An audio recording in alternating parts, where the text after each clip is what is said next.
Your comments have been heard. Today, we're talking about Circle Guard number 26. Nah, I'm just kidding. It's about time. I made a dedicated video about Kang Sae-byeok, also known as Player 67. So let's analyze all that good stuff, like her backstory as a North Korean refugee, and her connections with other characters like Gi-hun, and how she ended up saving him. Also, there will be spoilers, like a lot of them. So now that the spoiler crew is here, let's begin. Kang Sae-byeok and her 10-year-old brother are North Korean refugees who fled to South Korea to start a new life. But why would anyone want to leave North Korea, you ask? My best guess would be the everything about how their government runs it, but perhaps the most relevant reason would be because their unfit leader just told his already starving citizens to start eating less food. Sae-byeok was born and raised in North Korea and was constantly exposed to this famine, which is why she is the only participant eating away at a potato like this, because she grew up in an environment where she had to make any kind of food last. The main reason Sae-byeok and her family wanted to escape from North Korea was to get away from this famine and the plagues. Sae-byeok mentions that she had a plague run through her town as a kid, and it eventually spread to more and more towns, going on to say that her grandparents and older brother died from it. Judging by Sae-byeok's age, this could have been a byproduct of the North Korean famine that killed anywhere between 240,000 to 3.5 million North Korean citizens from the year 1994 to 1998. When in South Korea, Sae-byeok has this goal of getting a house in order to get her brother out of an orphanage, and also provide a good living environment for her mother. However, the only thing delaying this would be the fact that Sae-byeok and her brother made it out of North Korea, but their parents did not. Other than her brother, Sae-byeok's mom is the last remaining family member that hasn't been killed or starved to death. So all Sae-byeok's money, time, and energy is going towards hiring other people, like this guy, to get her mom out of North Korea and bring her to the South. Sae-byeok trusts this businessman, who's something along the lines of a North Korean defector specialist, with her money to pay for a broker. For those like myself who don't really know a lot about defecting from North Korea, a broker is someone who serves as a connection between the refugee and their family who is still in North Korea. The refugee pays the broker to get money or other information to their family, so that family can then pay for an escape out of the Hermit Kingdom. This is necessary because navigating through North Korea is a challenge in and of itself, as citizens are not allowed to freely roam, and will get in a lot of trouble if they're caught deviating from their normal schedule. North Korea looks down on immigration, and considers anyone who escapes the country a defector. Oh, also there's this thing called the Korean Demilitarized Zone, or commonly referred to as the DMZ, for short. It was established after the Korean War, and it's basically this strip of land that runs across the Korean peninsula. The DMZ is 160 miles long and about 2.5 miles wide. This is also known as the border between North Korea and South Korea. Crossing this border is considered almost impossible. If caught, the North Koreans who are escaping could face unimaginable torture, imprisonment, or they could just end up getting shot by the border patrol, which is exactly what ended up happening to Sae-byeok's father, as her father tried crossing the border, but he was shot and subsequently drowned in the river. So the majority of refugees don't cross here, they cross here, entering China. According to CrossingBordersNK.org, if the police in China catch any North Korean refugees, once arrested and detained, the refugees are sent back to North Korea to face prosecution as traitors to the state. So in order to fully escape North Korea, the defectors are smuggled through China and brought to countries like Mongolia, Myanmar, Russia, or Laos. Then they make their way to South Korea. The last thing Sae-byeok heard about her mother was that she was hiding in China but was sent back to the north once immigration agents found her. North Korean refugees who make it to South Korea are automatically granted citizenship, since the South Korean government doesn't really acknowledge the existence of the North Korean government. As I mentioned earlier, in North Korea, anyone who flees is considered a defector, but in South Korea, they're often referred to as new settlers, or North refugees. The cost of defecting has been rapidly increasing throughout the decades as the number of refugees has been dropping. In a 2017 article from The Week, it's mentioned that the number of successful defectors peaked in 2009, when around 2,900 North Koreans arrived in South Korea. But since then, the number has more than halved. Only around 1,400 made it across in 2016, according to South Korea's unification ministry. The diminishing numbers in refugees is thought to be caused by the increased border patrol from North Korea and China. The price of escaping definitely varies depending on who your guide is. In Al Jazeera's interview with North Korean refugee Myuran, she claims that the price she paid for crossing the border in the year 2000 2009 was around 3 million won, or roughly around $2,500 now. Then, stating that in the year 2018, the price for crossing the border had risen to 10 million won, or about $8,500. And the full trip to South Korea will cost somewhere between around 15 million won, or close to $12,700, which is a lot of money, especially knowing that the average North Korean makes around $4 a day. So it's almost as if the only people who can pay for this service are the refugees or anyone on the outside. Sae-byeok is told that the price for her mother crossing the border is 40 million won. Converted to US currency, that's around $33,000, which is a significant price increase from 2018 if this number is anywhere near accurate of the price that it actually cost in the year 2020. 40 million won to pay off a broker is coincidentally the same amount of money that Gi-hun won at the horse racing tracks. Since the initial asking price for Sae-byeok's parents was 40 million won, it's safe to assume that she spent almost all of Gi-hun's winnings immediately after she stole the money from him, but must have entered the games after paying this broker, knowing that it might not work out and she may have to try again. She also needed more money on top of that, as 40 million won would just cover her mother getting out of North Korea. So Sae-byeok also had to pay for her mother to be smuggled into a different country and cover the trip to South Korea. And on top of all of that, she had to buy her family a home. After arriving in South Korea, Sae-byeok started working for Ji-yeong Jang Deok-su, as he supposedly provided her with a home. What she did for him is never specified, but with her sneaking the pocket knife into the facility, quickly grabbing Gi-hun's money off the ground, and pickpocketing this guy's wallet, it's safe to assume that her main source of income is from pickpocketing. When working for Deok-su, she could have been participating in more severe crimes that involved theft, so pickpocketing could have been the one thing she focused on after going independent from Deok-su, since she must have adopted this skill after being raised in such an impoverished country. Sae-byeok was justified not to trust anyone from the start. As I mentioned, she was brought up in a less than ideal area, where she was in constant fear for her life and her family's lives. Then, when she finally gets out, she is consistently getting scammed by millions of won by someone exploiting her need to reunite with a loved one. And when talking about her previous employment with Deok-su, she claims that he took way more from her than whatever she could possibly owe him, creating even more similarities between her and Ali, as both had money-hungry thugs exploit their bad situations and didn't pay them for labor. I mean, what's the difference between Sae-byeok taking this guy's wallet and him taking her money and not fulfilling his end of the bargain, then demanding to start the process over again and basically charging her double? Oh wait, I know the difference. He ended up stealing way more from her, as he charges 40 million won for the process, but that doesn't include her mom getting from China to South Korea, even though that's how she was brought back to the north in the first place. The man claims the broker just ran off with the money, but the fact that he's just so casual about charging Sae-byeok all that money again, even though the only reason her mother isn't currently on her way to South Korea is because of him trusting the wrong broker. The moment that hit me the hardest during episode 6 was when Sae-byeok claimed that she thought the South would be better than the North. And when Ji-yeong asks if she was right, Sae-byeok answers with silence, implying that her life remains the same kind of hellscape it was in the North. That's some harsh criticism comparing a late-stage capitalist society to an authoritarian regime. Like, oh my gosh. Multiple times, Gi-hun expressed that they needed girls for Cat's Cradle, Kongi, or Elastics, which are games that utilize either hand movements or jump roping capabilities. If Squid Game is a small-scale version of the capitalist system on the outside, this is pretty blatant commentary on sexism and prejudice within our work culture. It's funny how Gi-hun and Sang-woo are in agreement with this mindset that they can't team up with women, but both were incredibly incompetent when it came to functioning in the capitalist market on the outside, as they made terrible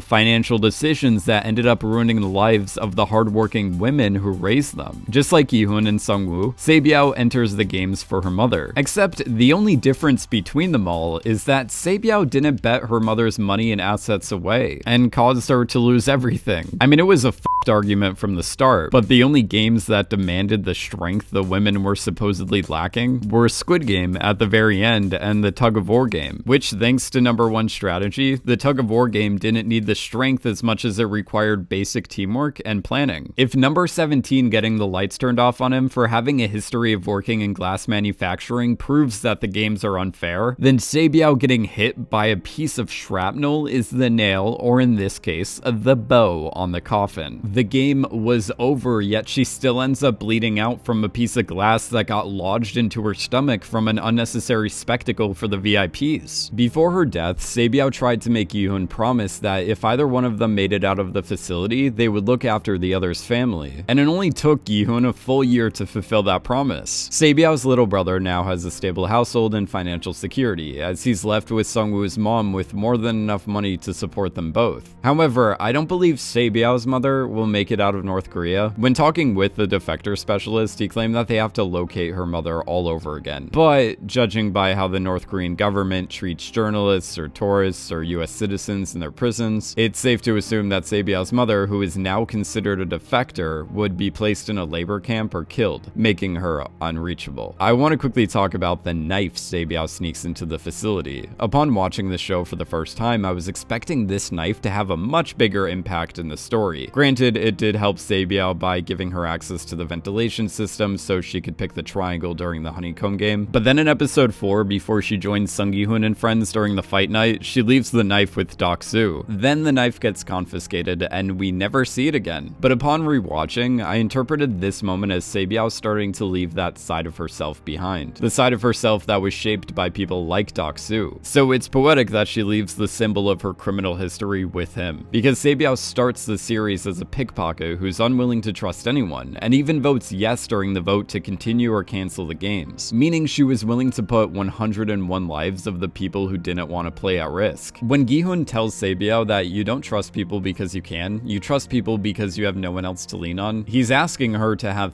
faith in people. Or in the director's words, you have to strive to believe in that last glimmer of hope that's coming out of Pandora's box. After this conversation, Sae-byeok begins that journey of trusting people, as she later joins Gi-hun's team and reveals her identity. Then, Sae-byeok feels the weight of others dying for her when Ji-yeong willingly sacrifices herself during the marble game. Speaking of which, it was a cruel juxtaposition to have the contestants pick their teammates before the tug-of-war game, and then immediately after that, having the players pick their teammates for the marble game. In both scenarios, they kept the players in this white void of a room where they had no idea what was going to happen next. So before they played the marble game, the only thing the players had to go off of was the idea that whoever they picked will be the person that they have to work with, not against, misleading the players into choosing someone who they actually care about, making number 1 and the rest of the VIPs more sadistic than we could have ever possibly imagined. I still can't get over that. Sae-byeok then saves Gi-hun's life during the glass bridge game by not pulling a Sung-woo and misleading his friends to pick the wrong choice during a certain round. Gi-hun and Sae-byeok in a sense saved each other. Gi-hun sent her on a path of restoring her faith in humanity, saving her in a metaphorical way, which subsequently prevented Gi-hun from killing Sung-woo and losing his humanity. Speaking of Sae-byeok dying, I thought it was an interesting detail how Sae-byeok had a scar on the right side of her neck. And then later in episode 8, when Sung-woo stabs her with a dinner knife and ruins everyone's day, he stabs her on the opposite side of her neck. So this new wound perfectly matches the scar. In fact, when she threatens to stab this businessman earlier in the season, she holds the knife in the same place where she later gets stabbed, almost like her scar was hinting at her fate. This was also done to emphasize the fact that Sung-woo went through the inverse of her character arc, as he progressively became more hostile in this competitive environment, while Sae-byeok became more empathetic and caring. That concludes part 1 of my Sae-byeok analysis. I just wanted to say huge thank you to everyone for supporting this channel by subscribing, and another gigantic thank you to those who are also subscribed to my shorts channel, where I post shorts and bonus content about Squid Game. You should go check it out, it's pretty rad. As always, thank you so much for watching, and I will see you in my next Squid Game video.